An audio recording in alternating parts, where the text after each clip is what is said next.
ഉള്ളിലെ സ്നേഹം വലുതാണെങ്കിൽ ആ സ്നേഹം നിങ്ങൾ സ്വപ്നം കാണുന്ന സ്നേഹത്തിലേക്ക് തീർച്ചയായിട്ടും എത്തിച്ചിരിക്കും.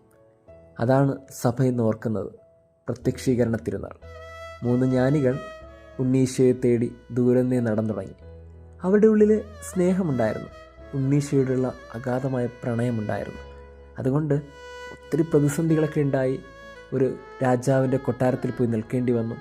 അവരൊന്നും പേടിച്ചില്ല, കാരണം ഉള്ളിലെ പ്രണയം വലുതാണ്. അവസാനം അവർ ആ ഉണ്ണിയെ കണ്ടു. അതാണ് ഏറ്റവും വലിയ അത്ഭുതം.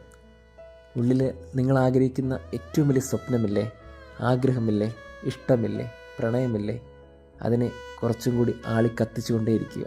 തീർച്ചയായിട്ടും ഒരു നാൾ നിങ്ങൾ ആ സ്നേഹത്തിൽ എത്തിച്ചേരും. കാലം എത്തിക്കാതിരിക്കില്ലല്ലോ.